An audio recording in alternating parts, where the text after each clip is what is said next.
Okay everyone, welcome back to another video on the channel today. We're back on Project Cars 2 today, driving the BMW M6 GT3 race car around Monza. I'm still on my pursuit of getting every GT3 car with a very simple base setup done, and then we're going to do the BOP test when we've done all that to just go through all the cars and rate them and give them a little bit of a talk through about why they're in the position they are, etc. on the leaderboard for the setups I'm creating. Anyway guys, an enjoyable car to drive ish. Not too keen on the engine sounds on this car. It's another car that really does suffer with I don't know whether it's a bug or whatever it is in the sounds on this game, but the sounds are pretty bad. But you really have to drive this car very like short shifting. It really does gain speed by just short shifting through the gears. It must kick the turbo in it must have its power band much lower down, so you really do need to short shift every gear change to get the most out of this car. I'll show you when we're going through the track guide, when I show you the lap on board, and I'm going to point out some braking points and some tips for the corners and stuff, and show you where you can attack the corners and where you need to be careful. The lap we did wasn't perfect, but the go-through was actually trying to beat our own Ghost. We did it a much better lap, but one corner I wasn't doing it in the right gear. I just changed it obviously, and then we eventually got a lap that did an okay-ish lap through the rest of it, but got that corner pretty much as perfect as you can get it, and it gained us a better lap.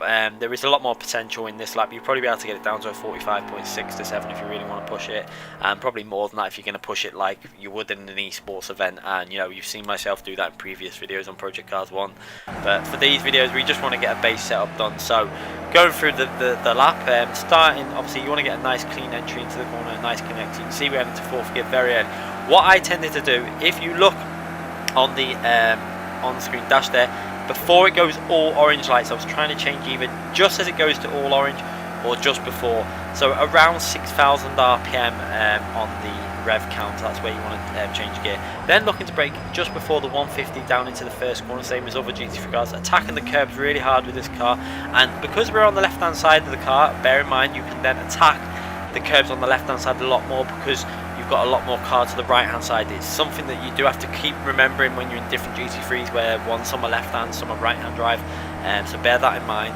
You can attack the left hand corners a lot. So braking again under the bridge there, down into second gear. You can see again we're going to attack that curb a lot, and then the hard part is getting that corner right. You can see we lost that a bit because we can't see the apex that corner. We lost a bit of time. Then down to third gear for the first part of the Lesmo, on the power nice and early. The Ghost is a little bit ahead of us at this point, and then down to third gear, but then back up to fourth gear before you come out the exit of that corner.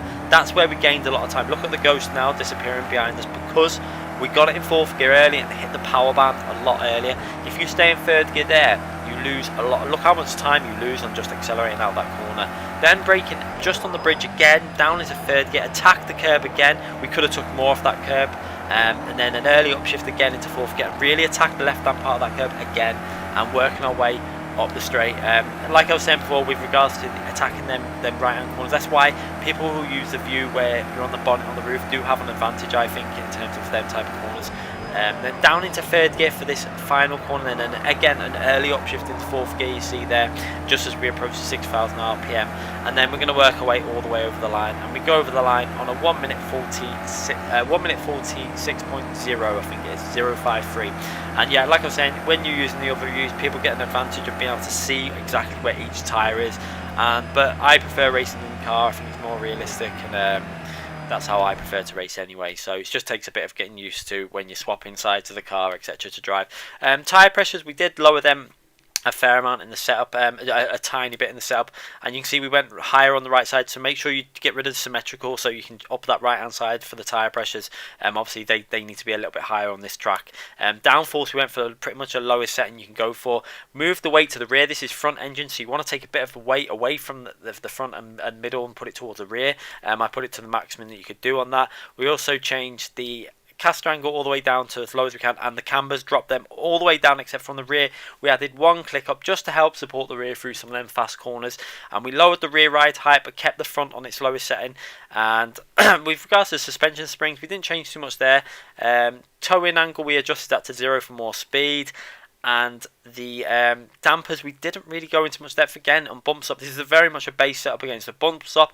We got rid of that bump stop. It just helps. I feel it gives more stability to the car when you do that. You can feel the handling a lot better, and the force, it just feels better to drive, to be honest. Radiator, again, you're going to need to adjust that for doing a race or qualifying. You're going to probably need to up to 30%, etc. We had the engine braking on 4 again. Did try it on 6, but I actually preferred it a little bit lower on this car, down to 4. And traction control 25%, and the ABS on 80%. With regards to the preload, 60, and that's the lower end of 60. There's 2 different 60s, that's the lower one.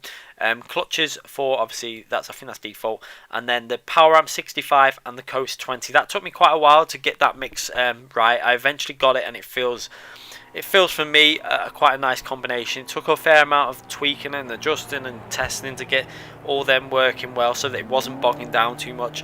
It's quite a hard thing to do on this game, is getting the traction control working with the preload and the diff settings, so that it doesn't bog the car down sometimes. And I think I've got it reasonably well done for a base setup here.